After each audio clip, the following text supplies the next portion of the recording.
Hello, my name is Jessica, My name is Rebecca. and we are American au pairs living in Paris, France. And today we wanted to talk a little bit about the experience of dating as an au pair.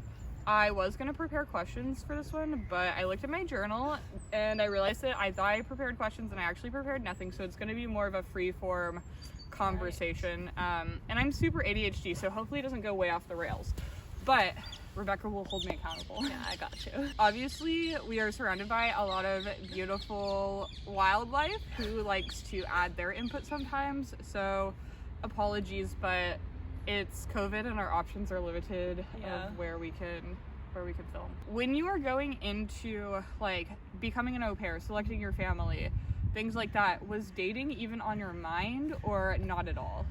No, really, like, dating was not on my mind at all. I'd, like, go through waves with dating where, like, sometimes I'm like, oh, yeah, like, I want to meet people. I'm feeling really, like, outgoing, whatever. And then times where I'm just like, oh, my gosh, I don't want to talk to another person, like, who I don't already know. And, like, yeah. So I was kind of in that phase when I left Seattle and, like, was moving to France. And I was, like, very like, oh, I'm so excited to move to a new country, like make new friends, have a great cultural experience, and yeah, I like didn't think about dating at all until like, yeah, I got here and I like met some people, like some friends who like were dating and they were telling me their dating stories, and like I was like, we'll see, I'm gonna make friends first. And then like later on I actually got into dating here. Yeah. And I think I pressured you to get back on Bumble. You did. And also, like, the other week I pressured you to start messaging guys again. Yeah, so, okay, I'll get back on that. in a healthy way. Yes, in a healthy way. Like, I need that pressure. Yeah. Unless we go into lockdown again. For me, like, when I was, like, selecting a family and thinking of coming abroad, dating definitely wasn't on my mind because I was in a very serious relationship with someone I thought that I was, like, legit gonna marry. That ended before I got to France. So... Once I got here, I mean, we were in lockdown, which was perfect for me, like, post-breakup. I had a lot of time to process emotions and just be with myself, and I, like, couldn't distract myself, like, which I think was healthy, because I just, like, had 3 months alone to walk up and down my driveway because I couldn't leave the house, and listen to lots of, like, books and music and just think and journal. But, yeah, so... Once I was selecting my second host family, though, I really, like, I knew I wanted to be in Paris, and I knew I wanted to start dating again, and I was really excited about the prospect of dating in Paris, so I think that that's something that was, like, on my mind, was, like, having a host family that is going to treat me like an adult. I think that this was probably something that was on both of our minds because we are older au pairs. Yeah. And, sorry y'all, it's raining a little bit and it's freezing. Yeah, it's so cold. But, yeah, we're both older au pairs, so I definitely needed someone who wasn't going to treat me like their teenage daughter. Yeah. And I think that that's something with au pairing that you should be on the lookout for when you're selecting host families, because look, if you're 17 coming to au pair, which is possible in some cases, if you're 18, maybe it's not going to bother you as much, depending on your personality, depending on what you're used to. But when you are like 22, 23, 24, like, it is just like, it becomes apparent how unacceptable it is to be living with essentially strangers too, that are trying to control your social life, that are, you know, preventing you like from having a dating life, that are like, you can find host families that are very involved like that because they can't separate out that you're an adult and like you're not like, you know, a foster child, like you're not an exchange student, you're not a child at all. But some host families have that kind of cognitive issue where they like can't conceptualize you as like a young adult, and so I think that if you are coming to au pair in any country and you are single, unless you like absolutely know that you don't want to date, I would like keep that in mind, because like even if you don't want to, like initially you might get there and be like, oh my gosh, yeah, I totally want to meet new people, and like I totally want to be able to like go out. And a good example of this is like spending the weekend with like someone, or spending the night with someone. Like I would be proactive about talking to host families and being like, look, I'm an adult, like I date, like, is like, are you gonna have an issue if I'm gone for the weekend, like every weekend? I remember I was looking at profiles. Really, I'm not considering like anyone in Germany, or I'm actually hoping to stay with my same host family next year, but I was looking at profiles for next year, and a family messaged me and they were like really eager to get to know me, but in their profile they were like, we don't want someone who's gone every weekend. And I was like, well, I hate to break it to you, but I'm an adult. Like, I'm gonna do what I want on the weekends, and like that's not what I'm looking for in a family, is someone who, you know, wants to control my weekends and wants to control my weeknights after I'm done working, you know? Yeah, because it is like, it's a job, and like you do like want to kind of be part of the family, but like even, you know, as an older teenager, like if you're living with your own family, like you're still gonna go out and have friends and have a life and date usually, like, so it's not reasonable to expect an au pair to like stay home every night and every weekend. Like, and like I think that the a part of the family kind of perspective that some families take, like, oh, we want someone who's a part of the family, I think it can get a little twisted, and it's not always a red flag. Like my first family definitely was like, we really want someone who's going to be a part of the family, blah blah blah, but they were very respectful of me. Like they were even like harder setting boundaries with the kids than I was. Like I remember once the 6-year-old like wanted to come into my room, and I was like, what? Yeah, you can come into my room, like it's fine. And then her dad walked by and he was like, Leah, stop bothering.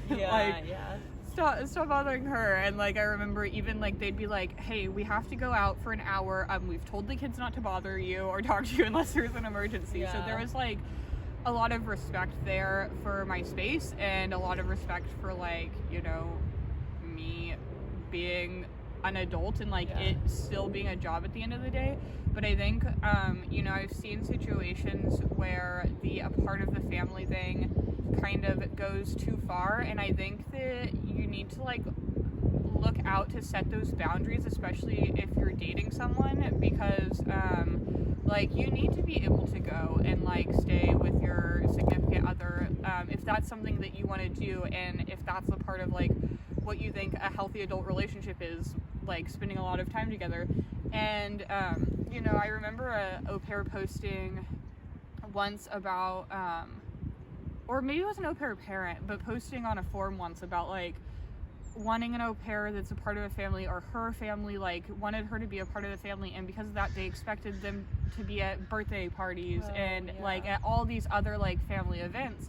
And like something that I pointed out was that in a normal family, like you were talking about, like in I would say argue healthy family, although there can be debate on that, like a teenager would be able to date. Certainly someone in their early 20s would be allowed to date by the parents in a healthy family.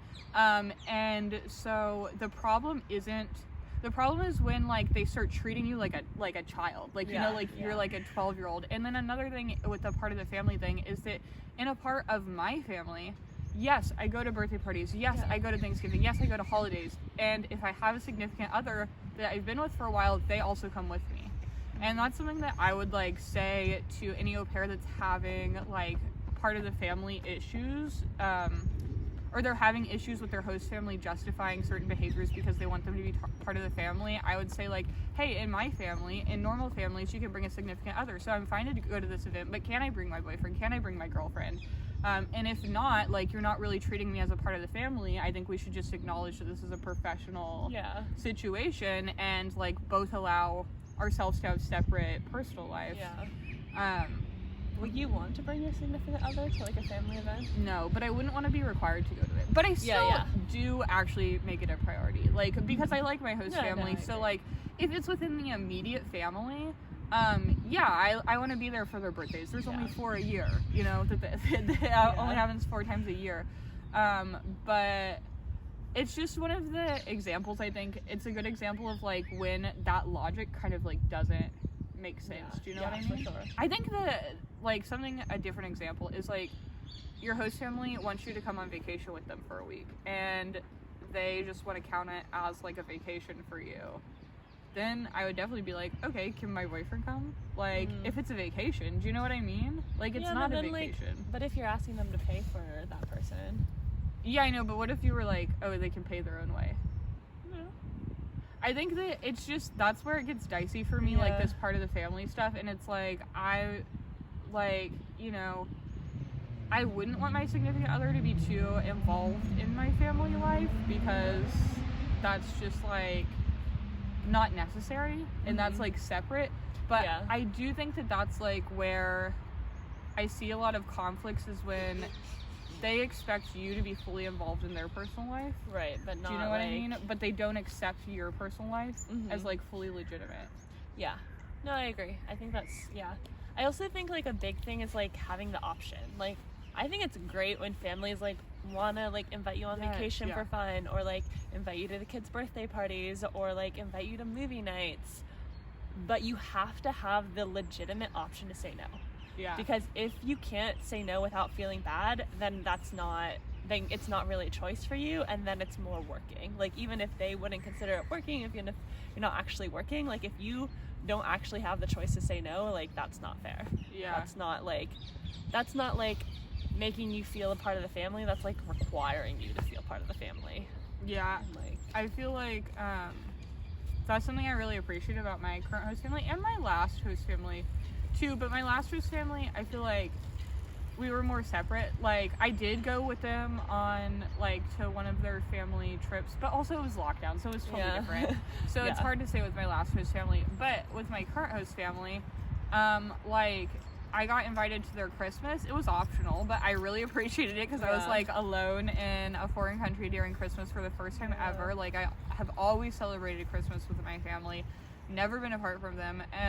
You know, they invite me on their vacations, but like I haven't taken them up on it yet, and like I don't feel bad about it, and I would like to go take them up on it, like, you know, eventually, and see that part of France, you know, where their house is. But like I think you're correct in that it's very important for it to be optional. Yeah. I think, like, going back to dating, a big advantage of dating, like, especially, like, okay, obviously it's not going to apply if you're dating someone new every week, which is, like, one type of dating.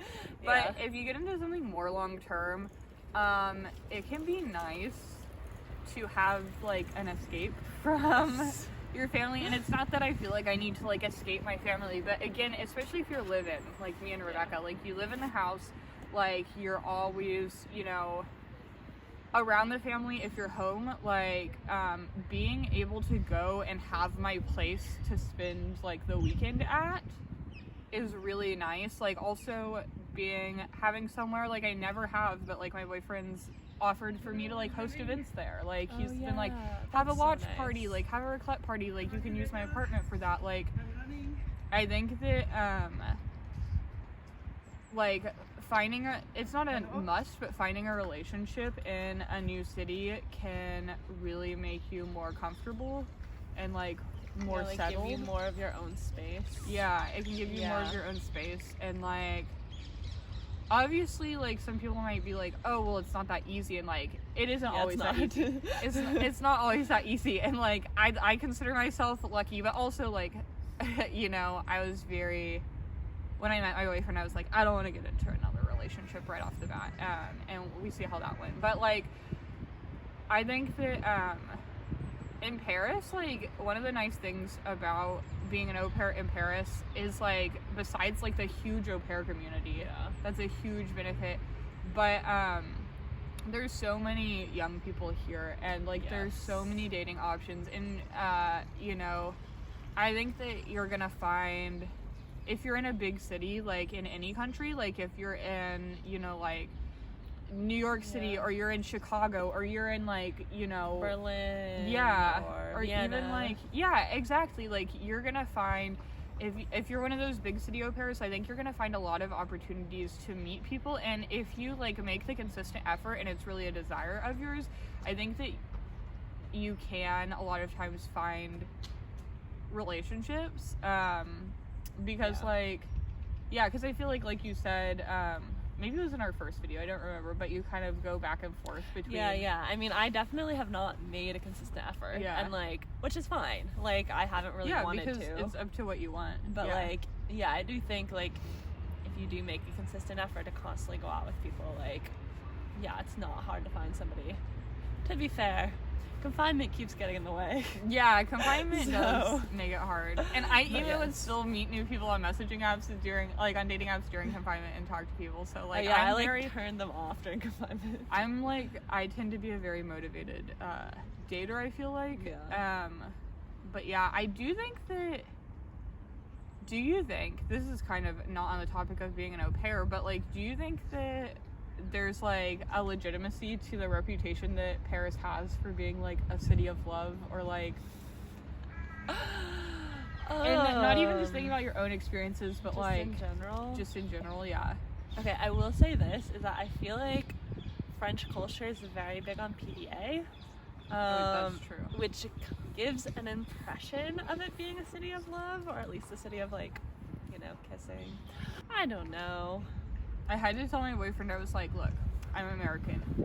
We don't do like PDA a lot, and like I'm gonna feel uncomfortable if we're making out in public, because like that, I find that weird.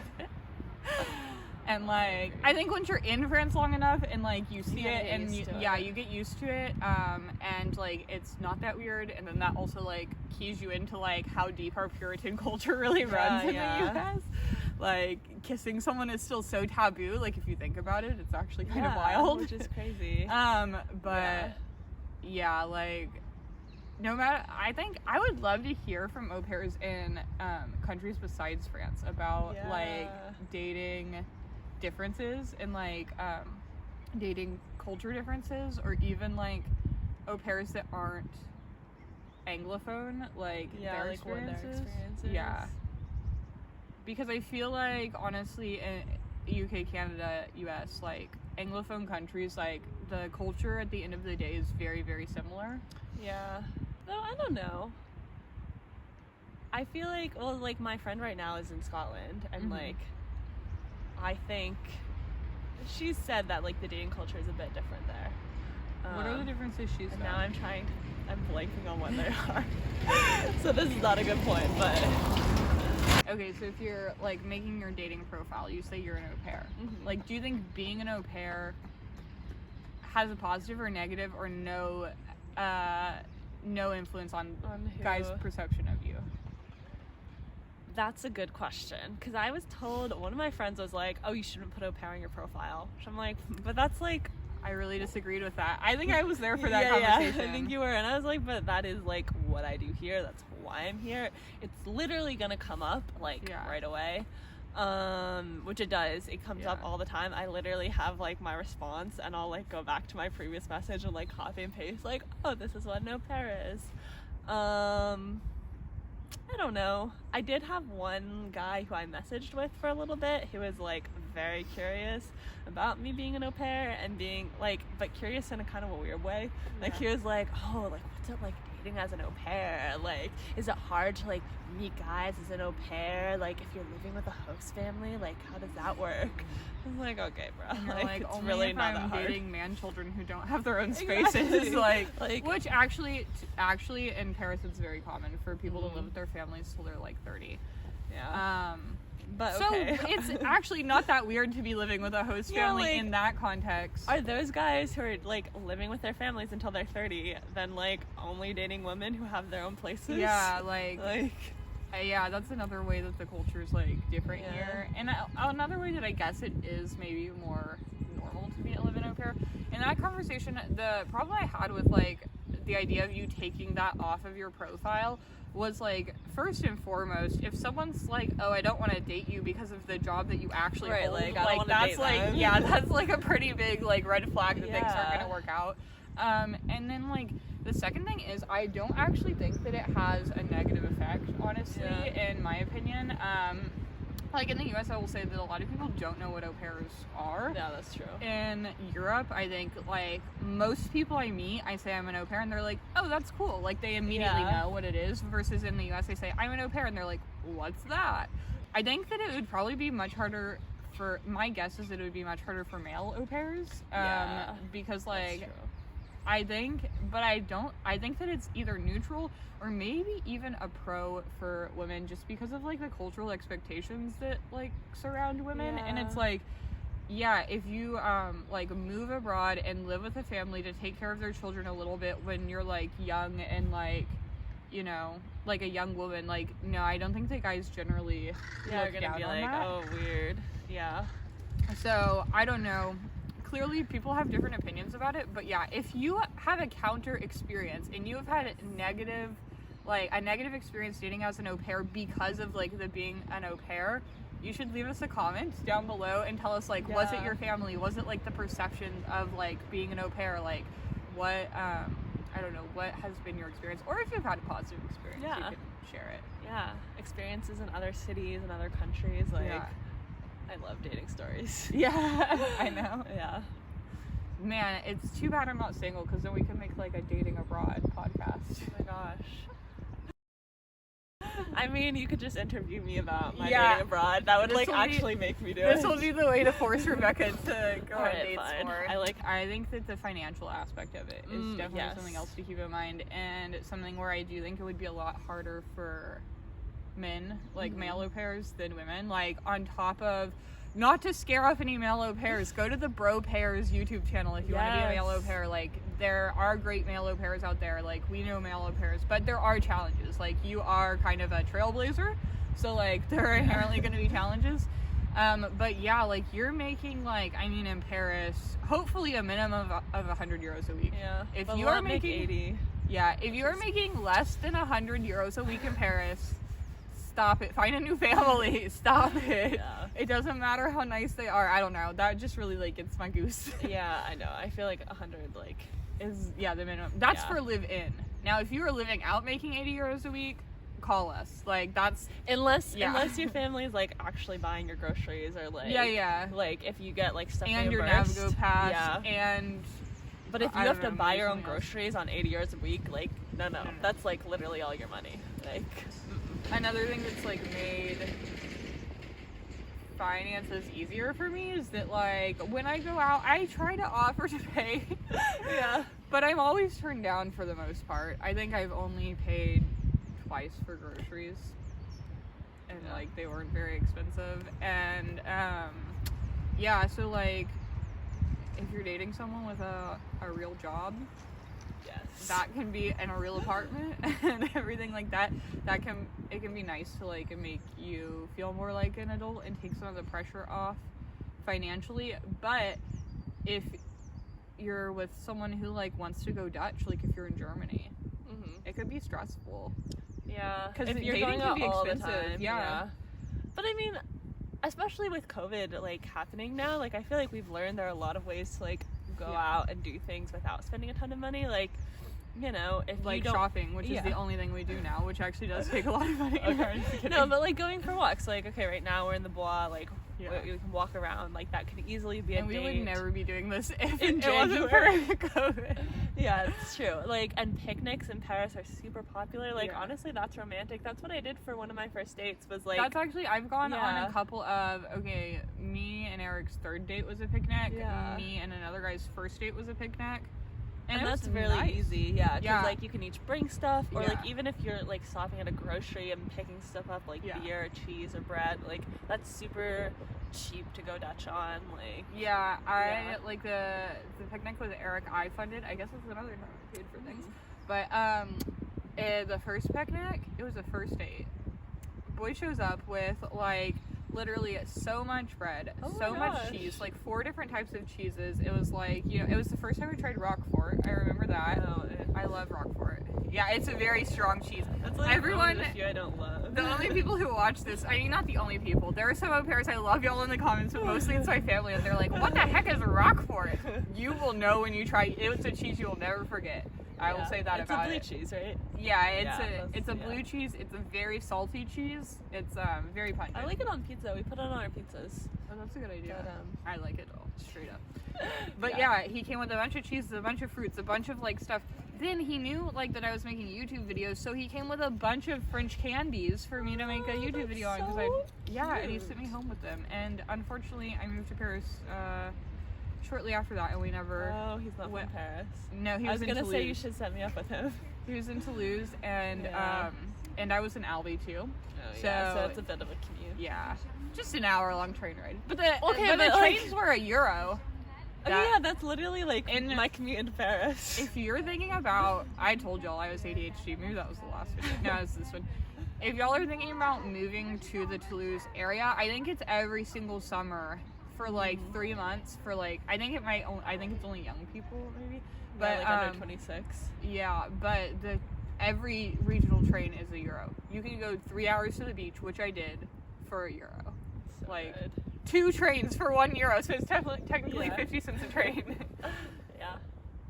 But yeah, so that is our stories of dating in Paris. No, of dating as au pairs. Not stories, but our opinions, our thoughts. Also just random thoughts about being an au pair. But if y'all enjoyed this, oh gosh, it's windy. I bet we can hear this on the microphone. Yeah. If y'all enjoyed this, leave us a comment about what you would want to ask me and Rebecca if we started a podcast. Yes. Because I think that's actually a fun idea. Yeah. And all we can do is sit and talk nowadays in the cold, so it'll be the windiest podcast you've ever heard. But yeah, thank you for watching my video. Subscribe for more content about living abroad, being an au pair, traveling. Well, I mean, right now, not really, but yeah. Well, one day. One day. One day. One day we'll travel again. 2022. No.